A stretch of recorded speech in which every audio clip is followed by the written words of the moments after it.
haven't tried before. Definitely. I guess I can say I'm self-taught for a lot of it, but you Cool. can't really teach anyone to be an artist. It's just kind of you pick up on those things.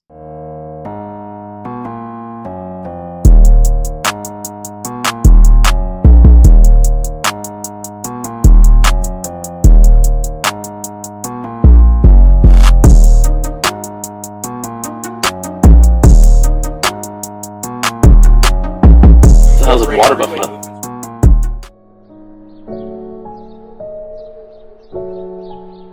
I've been all around, seen every side, keep finding myself counting down every night, keeps on passing. 3, 2, 1. Hey, what's going on, guys? Old School Matt here, back with another Water Buffalo Training Method After Hours podcast. Today, we're joined by our guest, Brandon Brown. Brandon and I went to high school together. We've been friends for a pretty long time. He's somebody that I know is super dedicated to his craft. He's been doing music for, I don't know, gosh, how long now? Probably longer than I've been working out. So without further ado, here's our guest, Brandon. Welcome to the show, Brandon. Hey guys, how you doing? Thanks for having me, Matt. Appreciate being here. It's good to see you again too. Crazy. Yeah, for sure. No, I was gonna say, Brandon, introduce yourself to everyone. Just let them know what you do, because I know you've been, working hard in the quote unquote music industry for a while, and your content's incredible. Your music's always, inspired a lot of people. You've, shown a lot of people in our high school, particularly, like how good you were at singing. And now, before we started the podcast, you were kind of talking about some of your other ventures. So, like, what does Brandon do? What's Brandon's involvement in the music industry? Yes, sir. First of all, thank you for that. So if anybody doesn't know me, I am a singer, songwriter, and producer. I just recently moved to Tallahassee to restart my career, kind of jump-started from the ground up. Most of my work is through social media, Instagram, Spotify, Pandora, Apple Music, etc. You can find me by searching Brandon Michael B. I'm always working on new projects, meeting new artists, and collaborating with tons of new people, trying to grow and reconnect and network as much as I can. Yeah, for sure. That's super awesome, bro. I wanted to pick up on something you talked about just then. You're saying pick up your career. So like, what happened? I know you started music probably when you were freshman year of high school, or maybe a little Yeah. earlier. Yeah. So what I mean by that is, like, I started in high school, but I didn't take it too seriously. Back then it was kind of just a fun side thing to do. It was kind of like a hobby, Yeah. and I would just put music out for fun and get feedback, and I didn't take it too seriously, but I always loved doing it. So by the time I was a senior in high school, I was like, you know what, I might want to actually study this in college. So I moved out to Nova in Fort Lauderdale. I started a little bit there, but still it wasn't where I needed to be to keep growing. So I decided to kind of take everything back to the drawing board, restart, move up to Tallahassee. This is a way better place to grow for a musician or any artist, I guess.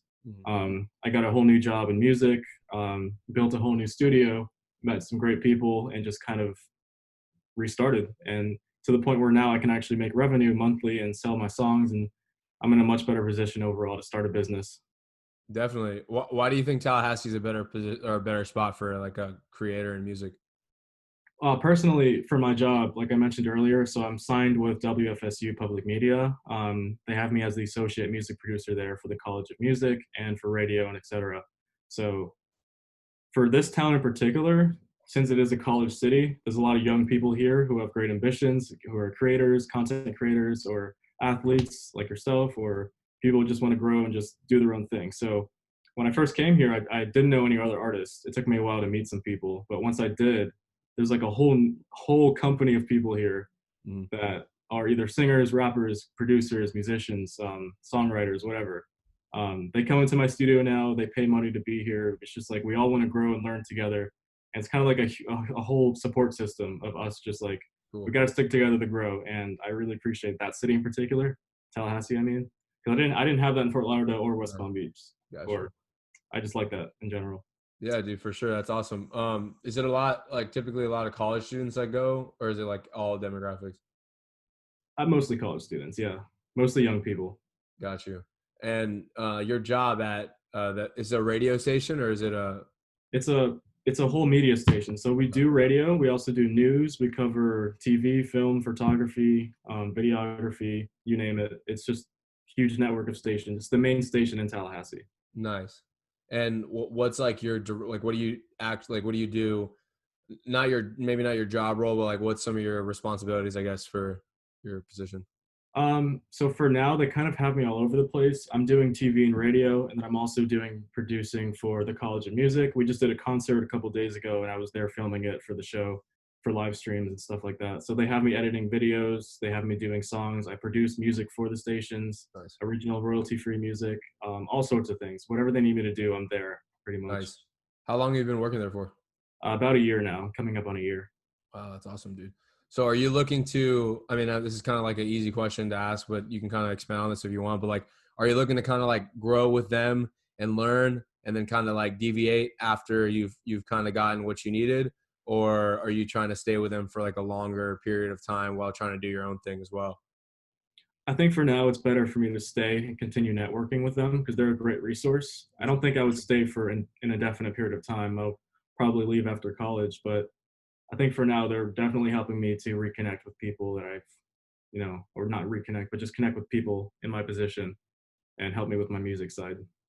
Yeah, dude, that's awesome. Unfortunately, I feel like that's like for like the fitness industry, there's not really like something like that that I could have done.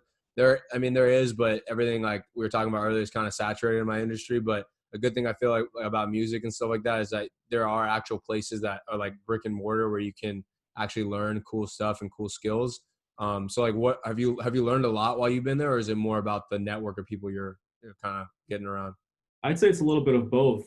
School definitely teaches you a lot of the technical stuff, but I learn a lot more hands-on when I'm in my own studio and just like in my own time messing around and trying new things I haven't tried before. Definitely. I guess I can say I'm self-taught for a lot of it, but you Cool. can't really teach anyone to be an artist. It's just kind of you pick up on those things, you know? Yeah, yeah, for sure. So I was like talking to him. We have a mutual friend named Patricio, and like I was kind of talking to him about music the other day, just bullshitting when we were working out. And music, from what he's told me, has become a lot more of like a science. There's a lot more of like process and steps you have to take in terms of like sound engineering and stuff like that. So are you doing that type of stuff too? I'm assuming when you produce. Yes, that's the more technical side. The mixing and engineering is probably the more difficult side of music. The easier side would be the writing and Yeah. the actual just singing and stuff like that, which is what I do. The mixing and stuff is really hard because you have to create a certain sound that's going to be pleasing to audiences and also something that they're going to listen to over and over and over. You have to hook your audiences. The hard part of engineering is trying to master your tracks in that way to make people want to come back and invest into you. It's definitely a hard thing to master. I don't think I've fully mastered it yet. I'm still learning, obviously, but it is on my one of my goals, I guess, So to how get long better have at you been doing that part of music for? I mean, I guess I've always been doing it, but I haven't always been great at it. Mhm. I've definitely improved, I hope, substantially, but I've been doing it for a very long time, a couple of years, more than that. Yeah, so when you first started doing music, did you like know about that, or you just kind of like went in Oh no. blindside? When I first started, I had no idea what I was doing. I just kind of did it for fun, and I would Yeah, just like sing melodies and just put a beat behind it, and I would just get random people to join me. It's just like a big fun thing to do. yeah, Way back then in high school, it was just kind of like just a hobby, you know. I yeah. But didn't you were think pretty I good didn't. at it, dude. Like you had a pretty good voice, and I mean, obviously they weren't like, I mean, maybe one day they will be, but they weren't like top hits or anything like that. But they were catchy. Some of them that you would say, I think you had one with like Ben Lamb. The way, I mean, obviously what he was singing was terrible, but like when you had like your chorus and stuff like that, it was pretty good. Yeah, So it like takes. back then, what was the process? And then compare, if you don't mind, compare it to like what you're doing now. So like, what was it back then, and like now when you make a song, how is it different? Oh, so back then, wow, that really takes me back. The whole Ben Lamb song. Holy crap, dude. Yeah, dude, a I couple would years say ago. back then my songs were a lot more simplistic. There wasn't many layers to them. It's just kind of like a melody, some beats behind it, some basic percussion, and then I would throw in a catchy lyric every once in a while, and that was pretty much it. Mhm. There really wasn't much of a structure. It's just like I'm gonna sing this and kind of freestyle it, write some Mhm. lyrics down, have somebody come on and join me, like from school or something, and it just be like a fun thing. Nowadays, it's way different. I really break down every single thing I do with my tracks. Nice.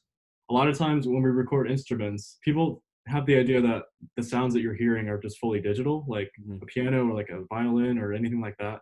I tend to not use my software for that type of stuff. I like to record live. So if I have a guitarist come in, we record everything live with my setup. If we have a violinist, we do live violin, we do live vocals, all that stuff to make it as real sounding or live sounding as possible. Um, Try to stay away from digital because it sounds kind of fake and like EDM if you do it that way. I used to do a lot of EDM in the day and it just didn't didn't sound that good.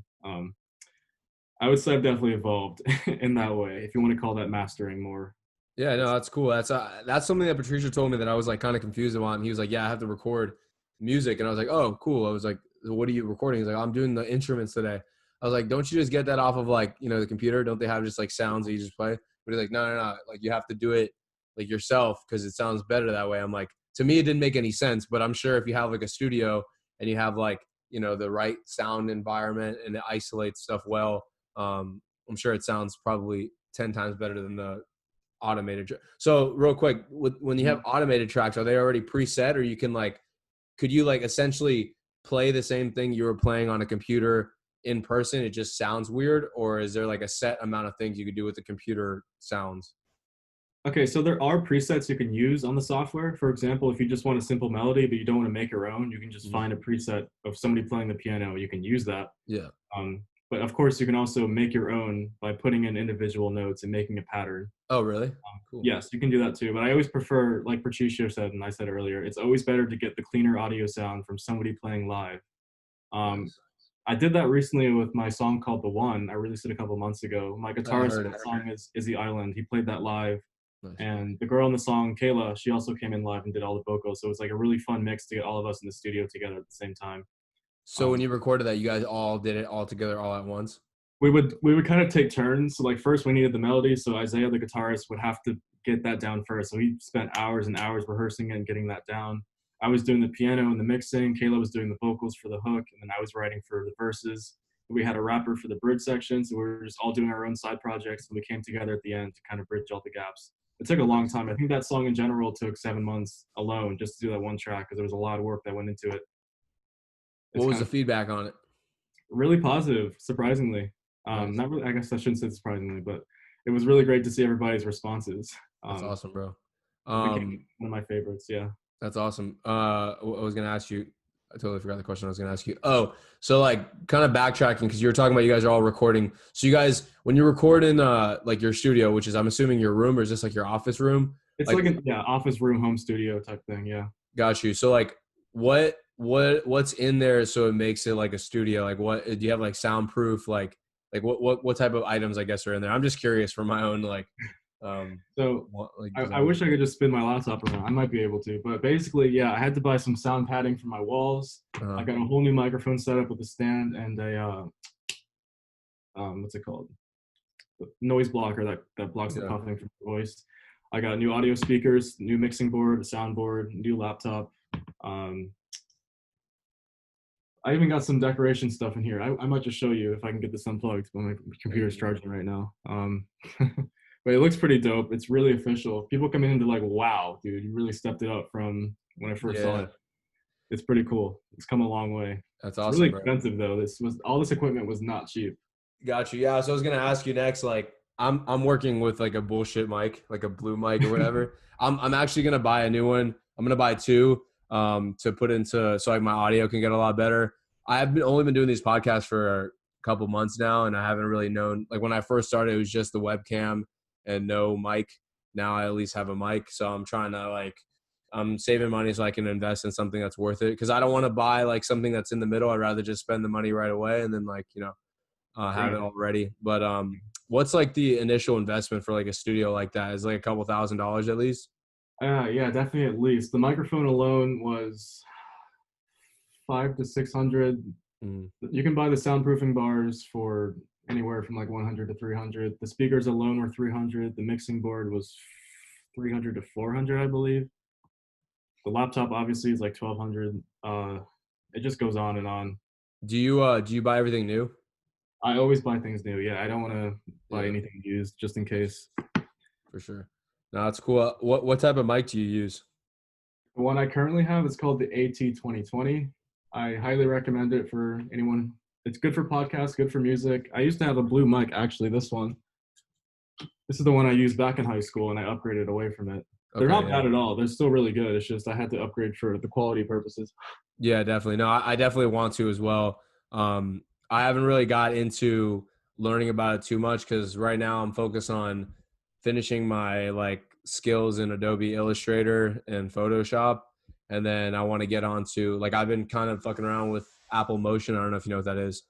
It's like, Uh, go ahead. do you know what that is? I'm not sure. Go ahead. Do you know what After Effects is for Adobe? Like, Yes. Yeah. yeah, Yeah. so it's like After Effects for Apple. It's an easier version of After Effects. And then Okay. I'm trying to get into Logic. I've used Logic a little bit actually because I did Yeah. have a podcast that like just one of the things I learned in this aspect of things, like I was doing a podcast in person with somebody and we were just sitting down next to each other using this one mic, but there was like a fan in the back and it like fucked the whole audio up. So I Uh, try to save it as much as possible. yeah. So Patricia told me Logic's like a good, it's not like super basic like GarageBand and it's not like too complicated. So he's Right. like, you can use that if, and I already had it purchased because I bought the student package or whatever.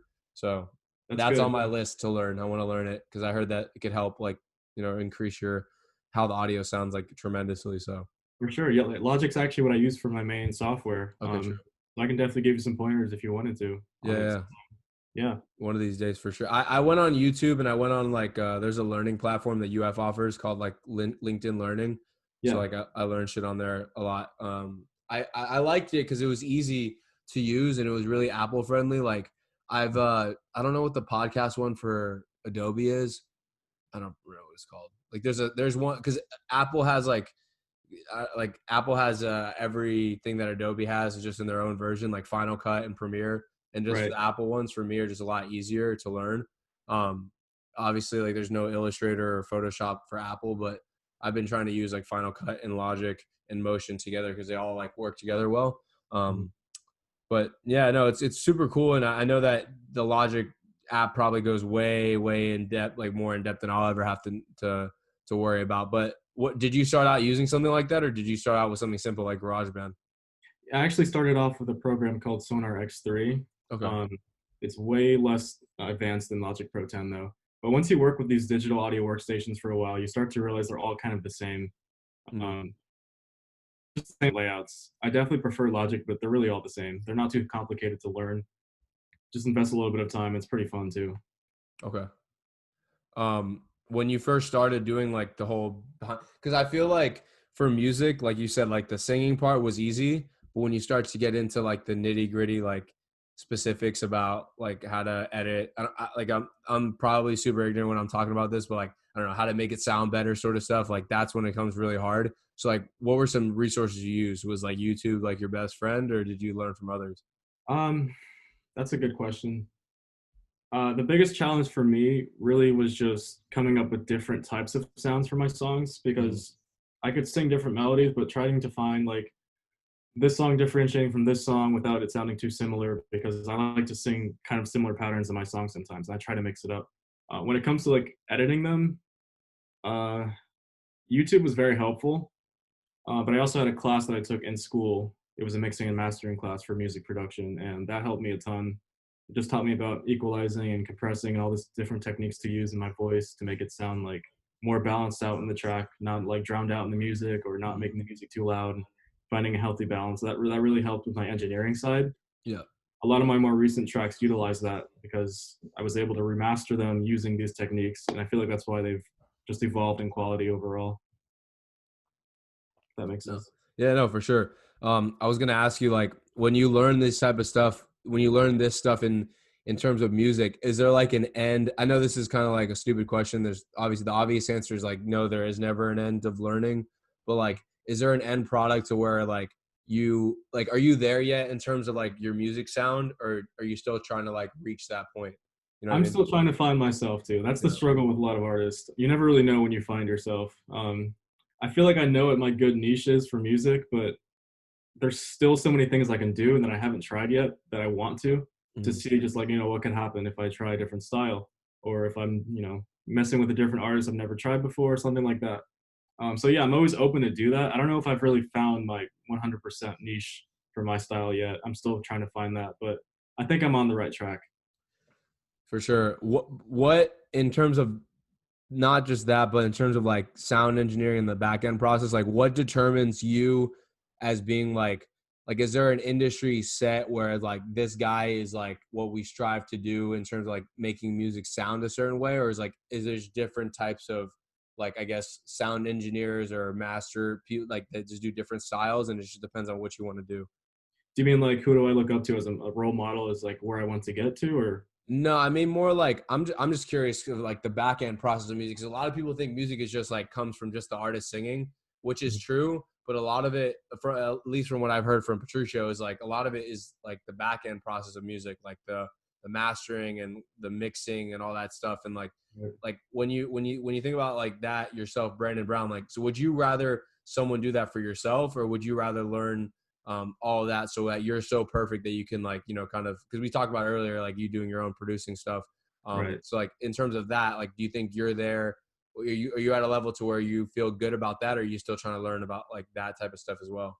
Okay, I understand now. So yeah, I would definitely say that I want to be both an artist and a producer separately. Mm-hmm. I want to have both of those skills because producers, not many people know this, but producers actually make more money than the artists themselves. Mm-hmm.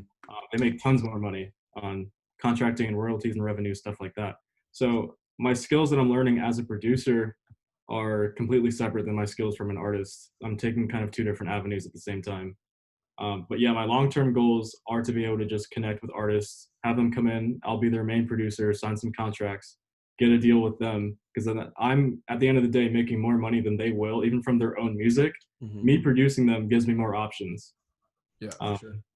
so I guess, and I don't mean to say it as I'm in this for the money, but it's definitely a good career move to build up my business a little more. Yeah, I wouldn't say I'm there yet 100%. As you know, I'm still learning as a student, but I would definitely say I'm much better than I was a couple of years ago, or even beyond that. I've definitely grown. for sure. What are some what are some things you want to get better at in terms of that? Like maybe not specifics, but like just broad in like terms of like the broad scale. Like what are some things on the producing side that you want to be better at? Okay, so like one of the biggest challenges is being able to mix perfectly vocals with the music. That's Okay. always been a struggle. Um, I've heard feedback saying that sometimes the music is too loud, sometimes the music is too soft, the vocals are too blown out or too much reverb, stuff like that. So like the perfect balance between that is really hard to hit at any track. And I think that's something I still struggle with a little bit, but I'm trying my best to Yeah. help. Yeah. So if you don't mind, let's explore that a little bit more. Is that more of a science or an art? Um that's a tough question. I guess it depends. For art, I would say yes because Like, um like if you don't mind, I'm gonna interrupt real quick, just uh, real quick. Like if like some people, I'm trying to think of a skill that's like, all right, so like let's just say like a coach, for example. Like some coaches for teams are like they're super, science and this and research this and this extra, but then there's other coaches that are like they go out there and do the weirdest shit and you're like, what the fuck is going on? But their players are like the best players in the world or whatever. So like is right. there a little bit of both in terms of producing? Like you can do some things that are maybe not by textbook, or is everything kind of leaning towards like, okay, I learned this in school and I'm gonna fix this and do this level and this adjustment sort of thing, or like what, how does it go? I'm just curious because I don't really Yeah. know. I'm ignorant I to would it. say that there's definitely certain things you can learn from school and techniques you can follow, but I tend to do a lot of things in my own style Mm-hmm. just because like if you don't, I mean like I said earlier, no one can really teach you how to be an artist. Yeah. You it's kind of just whatever your strategy is can be different based on person to person. Um, for myself in particular, I just kind of freestyle sometimes, and if I like a certain sound, I use it. If I want to adjust it, I do it my own way. I use tips sometimes from videos and stuff like that, but I wouldn't say I stick to a formula. I just kind of every song is different in its own right. Cool. That's So awesome. in that way, it's more of an art form. But in the technical side, I guess you can say it's science. It just So depends. like when you follow, is there like some rules on the technical side that people like, you can't do this on something, or you can't, and that you maybe break? I mean, in general, there are certain rules that you just cannot break at Yeah. all. For example, when you release a song, there's a certain decibel meter that it can't be below or above or below. Um, like for example, you click on a song on like Apple Music or something, they're always like the same volume no matter what song you listen to. Mm-hmm. So if I were to release a song and I released it like negative 30 dB and you click on it, it's super quiet on Apple Music, that would be a really bad error. So there Yeah. are certain rules that you can't break. You have to Yeah, meet of those course. requirements.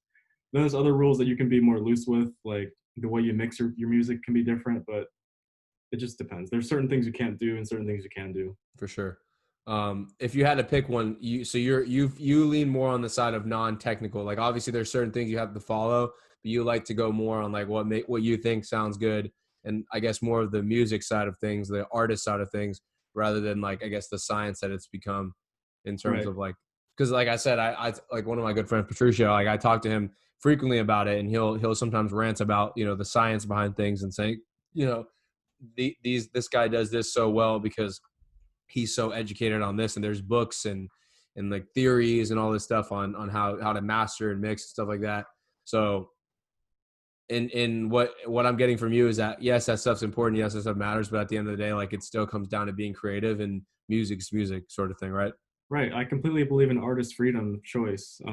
If somebody wants to change something in the song and it's their song, I give them complete freedom to change it. If they want to change, like, if they tell me like, I don't like the way you mixed in this violin, can I take it out? And I'll say, yeah, whatever you want to do, I'll mix it up for you exactly the way you envision it. We're gonna make this song deliver to stores the way you want it to be. Cool. So I usually give whoever I'm working with full control. I just do my best to deliver what they're envisioning to make their dream come true, pretty much. You try to match their styles a lot when you do that? Like, do you kind of get their vibe and you try to, even if it goes against what you think would sound good? I know you just said you'll cater to them, obviously, because if they're like Yeah. a client paying you money, you have to. But like, Right. would you kind of match their energy? So let's say somebody does something completely different from you. Would you kind of like go along with what they do, or do you try to put your little bit of Brandon sauce on there too to see if they'd like it? So it just depends. If I'm personally on the track singing with them, then yes, I'll Mhm. throw in some of my own style. But if I'm just producing it for them, Mhm. um, I try not to get in the way. I might give them like some advice, like, "Hey, this is something I would do. You might want to try it this way." If they don't like it, then it's fine. But like, Yeah. I always give them a choice. I don't want to like force them to do anything they don't want to do. You know? For sure. That was something I it's funny, we should fucking call Patricio, but like this is the only person I talk about with music. It's something that he told me. He went to like a professional studio and was working with them for like a good 8 or 9 hours. And he was saying that they were just trying to do the music the way they wanted to do it. And he didn't appreciate that because obviously like he wanted to have his input.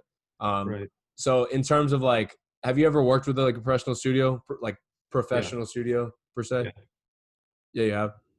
So yeah, the first one I went to that was professional was actually at Tallahassee Community College. Okay.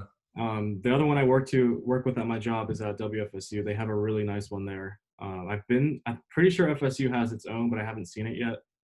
Um, and I also went to the one that was at Nova, but it wasn't that professional. It was just like a little booth, and that was it. Gotcha. I've been to some really nice ones though. Do you think that matters, like in terms of like do you think you can produce similar output in what you got now to what they have?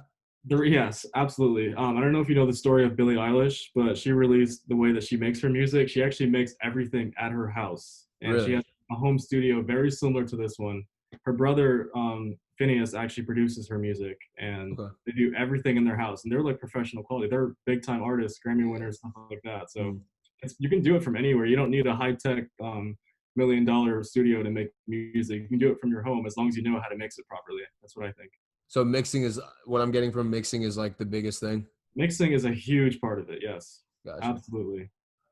If it Yeah. doesn't See, sound good, people are not going to listen to it. see, like I mean, obviously, I knew that there was some sort of like emphasis on that, but I thought like someone coming in from the outside thinking that music was just putting beats together with vocals and just making sure the beats on point. Obviously, that's important, but what I'm getting from what I've heard from you and other people too is like the mixing aspect of things is where a lot of people like, you know, I guess screw up, or like that's the biggest thing to make or break the way a song sounds. It could like be the difference between you just getting a song out to your friends or your song like going viral or whatever. Yeah, I mean, even when it comes to the beats, like you said, that has to be mixed and mastered well too, in order for it to be catchy and replayed over and over and over. Um, a lot of artists like Drake know how to do this perfectly. It's incredible when you listen to his music because he has incredible lyrics on top of fantastic beats, and it's just the way he combines the two is phenomenal. Does he Um, make his own beats or does I don't know. Drake doesn't make his own beats, but I don't remember his producer by name. But I was just mentioning him as an example because yeah. as an artist, I look up to him personally, and a couple other ones like Eminem and stuff on the rap side. But it's just phenomenal when you see, because like I don't listen to just the beats because I hate people. I don't hate people that do that, but people that listen to just the beat and just drown out the lyrics, they're not really listening. You can say they're hearing it, but they're not listening to the music. They're just kind of hearing noise. I always encourage people to listen, not just hear it. Yeah, that's So why a lot of the music that I listen to, I take the lyrics out because I don't like what they're saying. No, exactly. That's no, really common. That's really common, actually. no, true though. Like sometimes, not because like I don't like certain artists or whatever, but sometimes people just sing like nonsense. So I'll just listen. Like, dude, I feel like the beats sometimes are like what, at least for me, with someone who doesn't know a lot about music, I know lyrics have to do like a big part of the music or whatever. But like for me, it's the beat that like I enjoy. I like the sounds of the music rather than just what the person's singing about. Unless it's someone I actually really enjoy, then I'll listen to what they're saying. Right.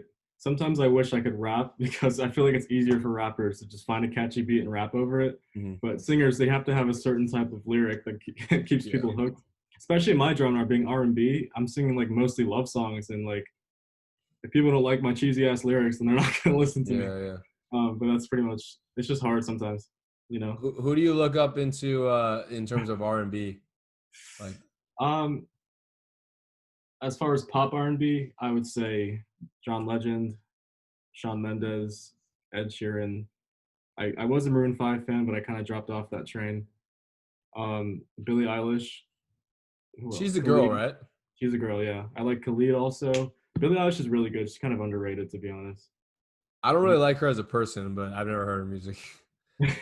she's kind of, she's interesting. yeah, she's interesting, to say the least. But Who else? I like Joji. I don't know if you know who Joji is. what about old school people like back in the day? Sort of Back in stuff. the day. I used to be a Jason Derulo fan. Usher. Yeah, that's my style. I like that type of music. Who else? I can't. I'm going mind blank right now. I can't think. I'm looking up some artists. My favorite R&B artist, I'm pretty sure he's R&B, is Neo. Oh yes, I love Neo too. I like his music a lot. So like, real quick question, just on like out of curiosity, like, is that music just not cool anymore? Is that why people don't do it? Because I feel like I don't hear music like that anymore, other than Khalid, because Khalid's music is kind of like, not really, but it's kind of that. To me, I feel like that kind of vibe in a way. I wouldn't say it's not cool. I think that era of music just kind of faded away. People got more into the catchy beats, less than the lyrics type of vibes. Mm-hmm. People don't really write that type of music anymore. It's unfortunate. Khalid, like you said, he's a good one who's clinging on to that. I try to be one of those artists that writes like those types of slower songs with, really meaningful, passionate lyrics. Like I loved that music back then. It's what inspired me to even start in the first place. Do you think it'll ever come back? And like, if you just stick with it, you'll catch on and like, you'll be, I think it just depends. I think our generation in particular, because we grew up with those songs, I think we have the biggest chance of bringing it back. It just depends on our society, public. I mean, like, who else is doing it other than Khalid? I can't think of anyone else doing that type of like Neo or Usher sort of stuff. Yeah, there's not many mainstream artists doing that. I mean, Usher's still making music, but it's not the same. Yeah, and it's not. I feel like after a certain period, there's like, unless like, I mean, I feel every artist, I might be wrong, like after a certain period of time, if they don't take breaks and come back, if they keep going, they just kind of slowly wane off because like eventually. Yeah. The sad part is that a lot of artists are changing to try to keep up with the time. Yeah. They should have just kept what they were doing, because that's what made them work in the first place. I don't like how, like I mentioned Maroon 5, they used to make amazing music back in the day. And like nowadays they kind of sold out for the music. I'm sorry. Oh, really? To just kind of do mainstream stuff, and like it's not as good. Everybody can tell the quality went down. It's just not the same. See, dude, like I'm so out of tune with music. I just listen to like shit from the 80s and 90s and like the early 2000s. And then I listen to like Peruvian music. That's about it, dude. I've listened to weird shit. That's cool. Yeah. I like, when I go to the gym, I listen to like old Eminem, old Tupac, 2000s rap, like what's his name? The Game. I'm listening to The Game a lot. You know Timbaland? Yeah, of course. I listen to his fucking, like, sometimes I'll just go to the gym and just listen to his instrumentals by themselves, because they're, to me, that sounds like so fucking good. Like, yeah, he's really good. Really good. But I forgot to mention Justin Timberlake too. His shit's fire too. I don't know. Is he still making music, or? I hope so. I haven't seen him in a while making anything, but I hope he is. Him and Timbaland were a gold team. Yeah, definitely. I wanted to move on real quick to maybe like a little bit about the business aspect of music. So obviously one day, like not one day, even now, like we gotta like pay for shit. So like music is great and all, but like what's the final plan in terms of like, bringing that money in? Because that green piece of paper is going to be what dictates, unfortunately, the way your life goes in certain aspects. You know what I mean? Right. That's a good question. So I'm kind of taking it in small goals at a time. So yeah, like at first I started off just making music, small term goals, just posting music on SoundCloud, no revenue or anything. Mm. Then I moved on to doing more professional stuff, which is what I'm doing now. The big milestone I wanted to hit was getting on all platforms, like Apple Music, Spotify, Pandora, Instagram, now TikTok too. Getting on all of those streaming platforms is a big deal because that creates a lot of revenue from circulation for your music. So I got into that about 3 or 4 months ago. I got approved for it, which is not hard. It's not easy, by the way. They have a big standard for quality and stuff like that. So Cool. finally got approved, and now they're selling music. I get paid monthly revenue based on plays, streams, downloads, stuff like that. So my next big milestone is doing music videos. Okay. So I'm really just taking it one step at a time. After the music video aspects, I'd probably move into let's see. I have a whole plan written out. Using my job, for example, I'd probably move into just more the producer side, I guess. I would take a break from being an artist and focus more on the production and mastering my skills. After that, that's when I want to just push and make a big push to being my own original artist and just new songs every month, every week, pushing out singles and albums. That's going to be my big career push at that point. That may not be for another 5 to 8 more years until I'm ready to do that big push. But for now, this is like my training phase. I'm just kind of making music when I can, producing whenever I can, doing my job on the side, all that stuff. And then when I'm ready for the big push, I'm going full sprint for it. Awesome, So, bro. So like in terms of business wise, so you would say you want to start doing stuff like obviously opening up your studio for more people and stuff like that and making money that way. right. Would you say that you're going to kind of push other people's stuff first, and then eventually when you feel like you're ready, you're going to take off with your own stuff? Or would you kind of do them simultaneously? Would you rather do them simultaneously? Whatever the fuck. Probably at the same time, simultaneously, because I don't want to prioritize theirs over mine or mine over theirs. I just kind of want it to be a healthy balance. Yeah. So then eventually, like if I do sign a contract with an artist and I want them to keep coming back, we can set that up and maybe do an album a year or something like that. But there's ways to create steady revenue with a certain artist with contracts. I've done that once before I moved to Tallahassee. I had a contract with an artist. He was paying me every month to do his songs. But he wasn't selling his music. He just wanted to post it on SoundCloud, and he was still offering to pay money for it. But like other artists who are taking it more seriously, who are making their own revenue, I get a cut in every song they release. So it would kind of be like a healthy balance between I get some of their revenue, and then if they want to join me on my tracks, they get some of my revenue, stuff like that. So like, how does that all work? Just through like contracts, like handshakes, or is that like official? Like when SoundCloud pays them out or whatever, Apple Music pays them out, like it goes into Brandon Brown's bank account, sort of thing. So my distributor right now is SoundCloud. So what they can do is if I post a song and it has a feature on it, like say I'm featuring Matt on the track, and we post a song together. When I release it to all platforms, there's an option on there that says split pay, so you can split it between two artists. Cool. I would put your role in the contract as being featured artist for Bridge 3 or something like that. So whenever the revenue comes out each month, you would get your portion, I would get my portion, and then they split it up automatically. Got you. As far as the physical contract goes, that's just between me and the artist. We can just have like a standard whatever for how long we want to work together. Is that based off of like plays or reposts, or how does that work? Yeah, repost, plays, downloads, streams, all that stuff goes into it every month. So okay, cool.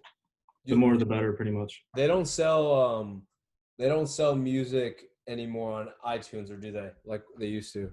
They do actually. I was surprised too. I saw that for the first time when I first posted my music. I saw people buying it. I was like, wait, people can still buy in iTunes? They got it for like $1.29 or whatever it is? Yeah, it's really low prices. You can buy it for like $1 or something like that. But yeah, it's still an option. If you want to buy music, you can. Which is cool.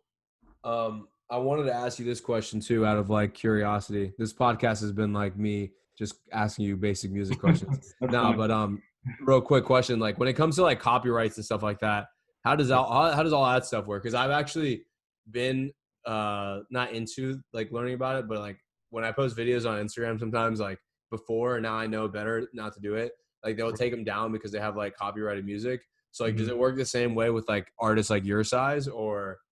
Yes, it does. I get this question all the time. It's a very good question. You have to be careful with this type of thing because artists can get banned from posting their music if they do this too much. So if you're ever going to borrow a song or an instrumental or anything like that, you have to make sure that it's royalty free and that you can post it without any sort of like, you can't make money from something if it's not royalty free. Do you know what royalty free means? Yeah, like they either have like a tag in there or like with Yeah, their like whatever. It's like a girl saying the name of the guy who makes the beat, or right. like they just have it as royalty free. There's like a YouTube channel with royalty free music on there. And there's artists out there that'll try to trap you, especially on YouTube. They'll post music on there. They won't say it's royalty free, and then people will reuse it and get banned or shut down or restricted because they didn't know. But if Yeah, you're gonna sell it, people can actually sue you for a lot of money if you steal their music. And really. even when it comes to like Logic, they have we talked about presets earlier. You can make certain presets based on like if you don't want to make a melody, you can steal one from Apple. Mhm. But you can't if you do that, you can't sell it. That's the thing. So if you're not going to be fully original, don't expect to make money.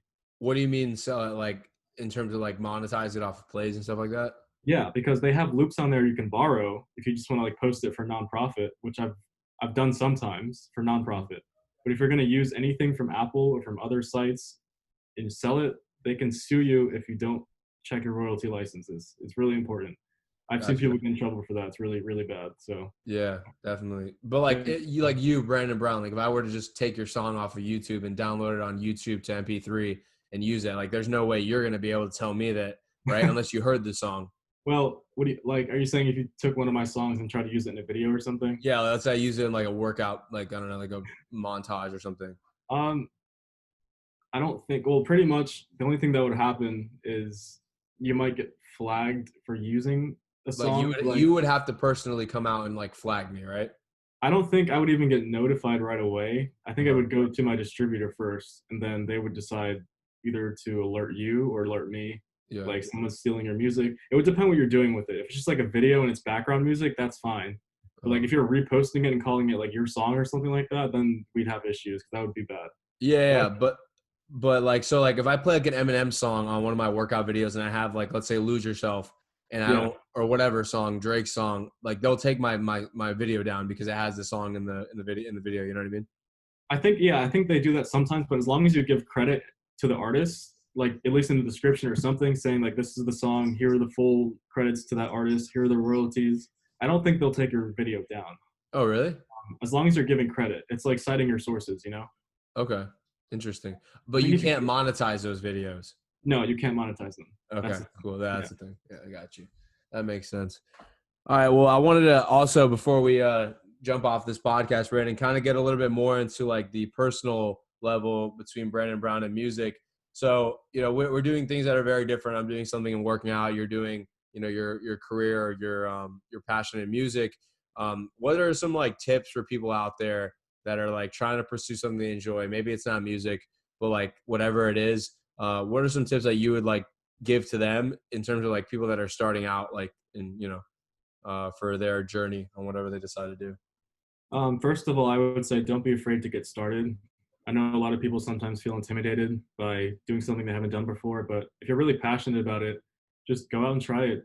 Don't be afraid to do your own research first and learn as much as you can about it. Um, and then just kind of jump into it. Take it one step at a time, but don't be afraid to, you know, do what you're passionate about because it can take you places. No, definitely. I definitely agree. I think a lot of people try to be like perfectionists before they get started.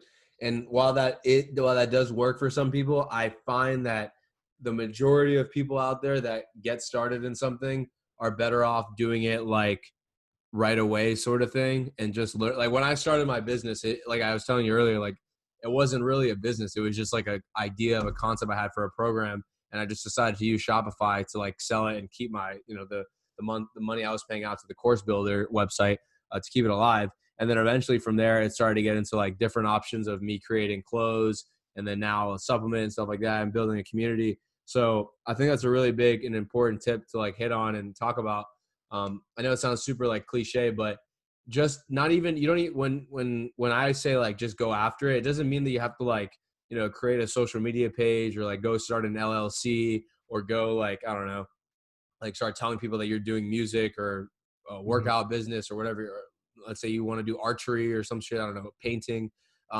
Getting started could just mean like taking out like 5 to 6 hours every week and splitting it up maybe 3 days and just taking that time to learn about what you're interested in doing, like going on YouTube, going on things like LinkedIn Learning or buying a book online that has to do with that, or just like reaching out to some people in the industry that you're interested in and just being like, hey man, like Like if anyone ever reached out to me is like, hey dude, I'm trying to start my own fitness brand. Like I'm not going to sit down with you for hours every week and tell you, you know, what you need to do, but I'll give you some insight and I'll give you some tips on stuff that like took me a year and a half to figure out or whatever that could maybe save you, you know, a good year on your time. You know what I mean?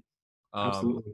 Yeah. So getting started doesn't necessarily mean like announcing that you're getting started. It just means that you need to start, like whatever the way that be.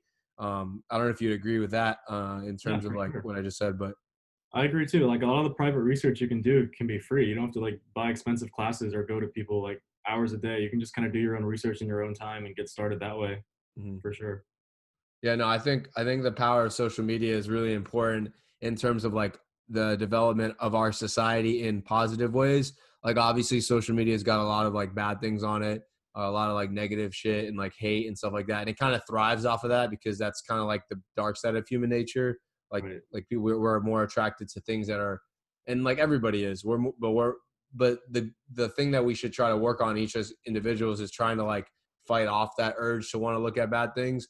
But like social media is great because like I've learned more off social media than I've learned anywhere in terms of like knowledge. Like I've learned so much off of like these apps that you know people normally just use for social reasons than anywhere, especially like YouTube, for example. Like in terms of you know whatever business stuff I needed to do from forming how to form an LLC, which is like super easy. But there's YouTube video about that to like you know how to edit a video a certain way to make the colors match and stuff like that. Like I feel like one of the biggest things nowadays that people can use is like social platforms to learn from. Like we were talking about earlier, like obviously music's a lot harder for you to get into now because there's a lot more people. Even though you've been in it for a long time, like it's hard to compete. But it's also easier because now we have way more resources that are available for us than ever before. Right. Yeah. It's definitely a weird balance situation. It's harder, but it's also easier at the same Yeah. time. Do you find that true in music in terms of like what you can learn from like the internet? Or I guess it's a little different because it's more of like a creative thing, but then again with the more people posting stuff and the more interactive I feel like musicians might be and people that make music are, I feel like there are some things that you can pick up on social media. Is that true? Yeah, I agree with that. Also, I find it helpful as an artist to listen to other artists like in my same position, both professional artists and also small time independent artists to hear what are they doing that I could try or what are they doing that I don't like, production wise, vocal wise, lyric wise, everything. So I also study my peers to see what they're doing. Yeah, And then I use that to grow myself also. And I study professionals to see what they're doing and try to like blend the two together. So I guess in social media, I do that a lot, almost on the daily to see like who's posting what and who's listening to what and like what's popping right now and stuff like that. Um, just to kind of stay up to date with the trends and stuff like that, you know? for sure. I wanted to ask you this question too. For anyone out there, maybe let's get a little bit specific with starting with music. Like, what would be like 3 tips that you would tell them? You know, just if you were to go back in 20, whenever you started 2015, 2014, when Brandon started making music, like, what would Mhm. you tell Brandon then? Like, what are 3 things you would tell him? Number one, write better lyrics. Number two, my beats needed to be way more developed. I kind of rushed a lot of my projects back then. I would tell myself to take more time and slow down and stop rushing it out. Mhm. Um, Especially because like the one I told you I posted 3 months ago was it took 7 months to produce it, and that was my longest ever project. Back in the day, I used to produce songs in like a week or so, and that's a huge difference. So for one, I would tell myself slow down, write better lyrics, take your time, develop it further, and then for three, I would just say don't be afraid to ask for help. That's a big Gotcha. part of it. Is that a big? I'm assuming that's a big thing in the music community, like reaching out to others and collabing with others in terms of things you don't know and stuff like that. Yeah, in terms of having a support team with other artists, the biggest part of that is being able to like rely on each other. If I need advice or if I need some feedback, we can just lean on each other left and right and always be there to provide help. That's a big part of a music support community team, I guess. That's That's awesome, bro. a big part of it. Yeah. Do you find it like pretty open in the music community, like to others? Like, what do you mean by open? Like easy to meet people? Yeah, like people are cool, like are people like kind of like to themselves sort of thing. Uh, it depends on the person. Everyone that I've met's pretty nice and open-minded and always ready to work on new stuff. Like Shane, for example, just texted me. He's here right now, trying to get inside. I told him I'm about to finish up. Yeah. But people like that I meet on the daily. I've never really met anybody who's like super mean or closed-minded or doesn't want to talk to or work with me or anything like that. You don't really see that with artists because artists are mostly creative and outgoing people, and they just want to like connect Awesome. and network. So That's good. That's a great like I get like you're saying they're artists, so they're like they know the struggle, and most of the time they're more open to it. The fitness yeah, community is similar too, for the most part. But like in each industry, there's people that are like not willing to do anything or help people out. But right. anyways, Brandon, it's been a pleasure having you on, dude. Of course. Definitely want you to plug up your social media stuff. So if anyone wants to check you out, that's watching this, and then any last words for the podcast before we close it out. I just want to say thank you for having me. It was great talking to you again. Yes, bro, for sure. If anybody is curious about finding my music, you can find me on any platform of your choice. Just search up Brandon Michael B. You can find my latest music. Should be releasing every month coming up soon. So look out for my music videos. Look out for my social media content, and I'm sure you'll be impressed. Yeah. What's that? It says just Brandon Brandon M Brown or Brandon Michael Brown on all platforms. It's just Brandon Michael B. Okay, Brandon Michael B. Got you. Yeah. All right, Brandon. It's been a pleasure talking to you, bro. Real quick before we close it out, last little thing you want to tell everyone out there, other than just your socials. Everybody who's out there during this hard time with pandemic, coronavirus, and all this stuff, I hope everyone's doing well and staying safe and healthy with their families and friends. Obviously, this is a really hard time for everyone in this community, so hope everyone's doing all right. I love you guys, and I hope, Matt, you do great with your business. I'll stay in touch with you also. I hope to get my own supplement some pretty soon. Yeah, bro. Whenever you're ready, I'm ready. Right, Well, cool. we appreciate having you on, Brandon. It's been a blast, brother. Talk to you soon. And for Water Buffalo Training Method, this is Brendan Brown and Old School Matt. Peace. I know that you're somewhere for me to find and tell you it's alright.